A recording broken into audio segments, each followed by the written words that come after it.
როგორც უკვე ვთქვით, მასწავლებლობა ფინეთში არის ძალიან დაფასებული პროფესია და ყველას უნდა რომ გახდეს მასწავლებელი.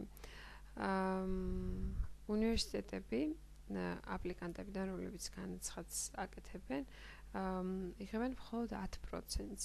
ანუ მათ ყოველთვის გარანტირებული აქვთ ის, რომ სკოლა დამთავრებულების საუკეთესო და ყველაზე, ასე ვთქვათ, კარგი გონებრივი შესაძლებლობების ბავშვები მიდიან მასწავლებლად. განსაკუთრებით ფრთხილად არჩევენ დაწყებითი კლასის მასწავლებლებს, თორემ მიაჩნიათ, რომ ეს არის დაწყებითი მასწავლებელი არის ძალიან მნიშვნელოვანი. ეს მასწავლებლები დაწყებითებში პირველიდან მე-6 კლასამდე მიყვებიან ბავშვებს და ერთი მასწავლებელი ასწავლის ყველა საგანს. არ იგულისხმება აქ უცხოენები. შესაბამისად, როდესაც არჩევენ ამ მასწავლებლებს, მათ კარგად უნდა იცოდნენ არა მარტო ის საგნები, რომლებსაც პირველიდან მე-6 კლასამდე ასწავლიან, არამედ ის არა მარტო ის ძირითადი საგნები, არამედ ასევე ხელოვნება და მუსიკა. უნდა შეეძლოთ სიმღერა და ასე შემდეგ. სხვა შორის ფინეთში ძალიან დიდ აქცენტს აკეთებენ ხელოვნებაზე და მუსიკაზე და იქ არ არის ესე გამოყოფილი, რომ არის რაღაცა ძირითადი საგნები და არის შემდეგ საგანი, როგორც არის მუსიკა და ხელოვნება. მათი აზრით ეს არის ძალიან მნიშვნელოვანი საგნები ბავშვის განვითარებისათვის. იგივე უნდა ვთქვათ ფიზკულტურაზეც. გარდა ამისა, როდესაც იღებენ აპლიკანტებს, მათ ძალიან კარგად უნდა იცოდნენ მათემატიკა და მათემატიკის ცოდნასაც აქცევენ განსაკუთრებულ ყურადღებას. იმისათვის, რომ გახდე მასწავლებელი, რა თქმა უნდა, საჭიროა, რომ საგანი იცოდე, კონკრეტული საგანი, რომელსაც ასწავლი და ასევე გქონდეს გავლილი მასწავლებლის მოსამზადებელი პროგრამა, ანუ სპეციალური წვრთნა მასწავლებლობისათვის. ეს მასწავლებლის მოსამზადებელი პროგრამა კი აუცილებლად მოიცავს სკოლაში პრაქტიკას, რომელიც გულისხმობს მენტორ-მასწავლებელთან მუშაობას. თავდაპირველად ისინი ესწრებიან გაკვეთილებს, შემდეგ მენტორ-მასწავლებელთან ერთად ატარებენ გაკვეთილებს, შემდეგ კი თავად ატარებენ გაკვეთილებს და მენტორი-მასწავლებელი აკეთებს მათ შეფასებას. როდესაც უკვე მასწავლებლები ხდებიან, მათ ძალიან ცოტა აქვთ სამუშაო, უბრალოდ საგაკვეთილო საათები. ევროპის ქვეყნებთან შედარებით, და ვთქვათ ამერიკასთან შედარებით, უბრალოდ იქნება თუ ამერიკას შევადარებთ, მათი საგაკვეთილო საათები არის ფაქტიურად ნახევარი იმისა, რასაც ამერიკელი მასწავლებელი, რადგანაც ამერიკელი მასწავლებლები უთმობენ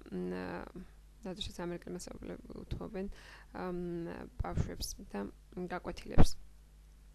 რას აკეთებენ მასწავლებლები სხვა დროს?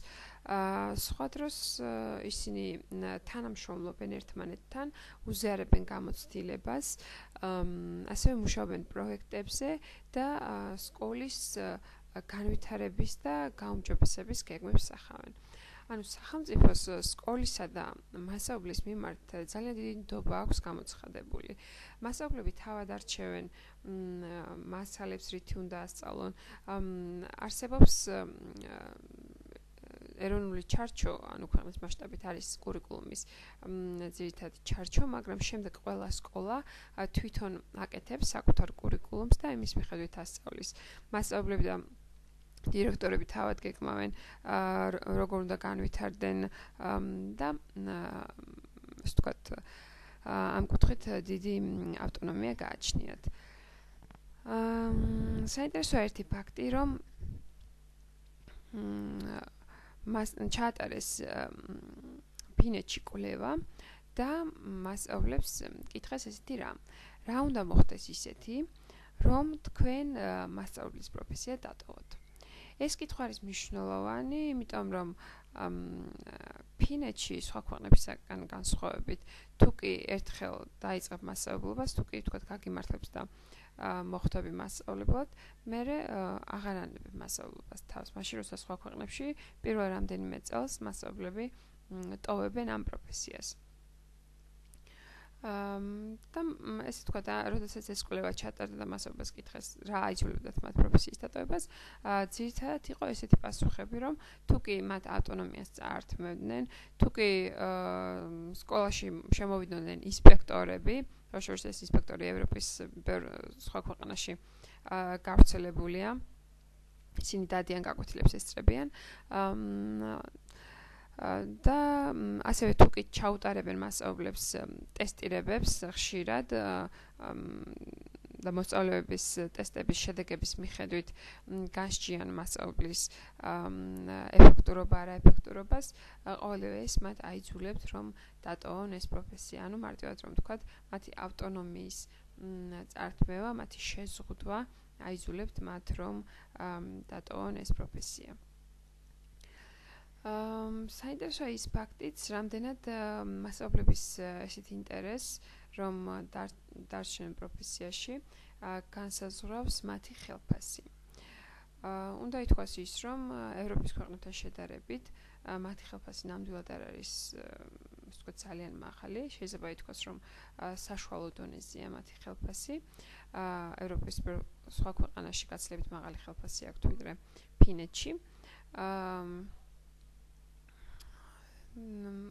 და ასევე ქვეყნის შიგნით თუ შევადარებთ, მათი ხელფასი არის იგივე, რაც ეკნებოდა იგივე ხარისხის მქონე ადამიანს, მაგალითად მაგისტრს, თუ კი იგი იქნებოდა დასაქმებული სახელმწიფო სექტორში, ასე რომ შეუძლებელია ითქვას, რომ ფინანსური მოტივაცია არის მნიშვნელოვანი იმისათვის, რომ გახდე მასწავლებელი.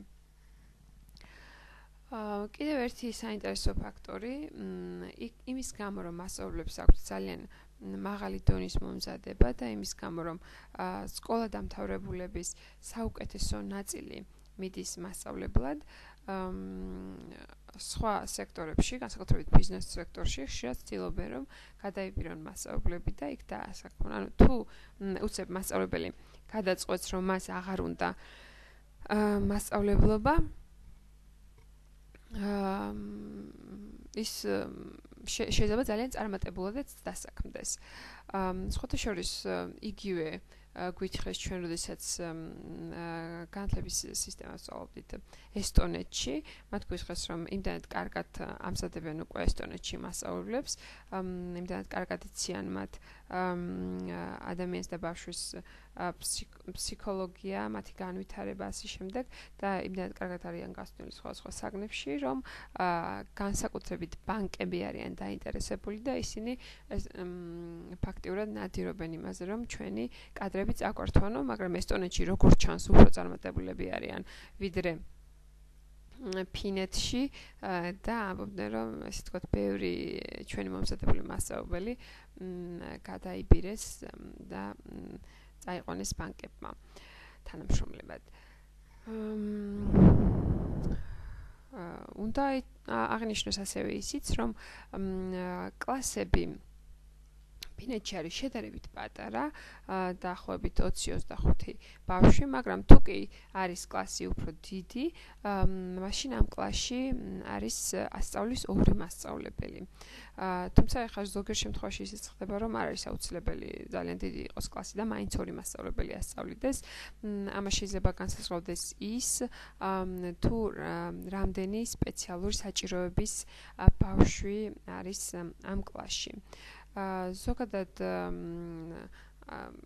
თვითონ ფინანსის ოფიციალური მონაცემებით სპეციალური საჭიროების ბავშვები მათ საკმაოდ დიდი რაოდენობით ყავს, დაახლოებით 30% არის ესეთი ბავშვი და მასწავლებლები მათთან განსაკუთრებით მუშაობენ იმისათვის, რომ მათი შედეგები იყოს კარგი.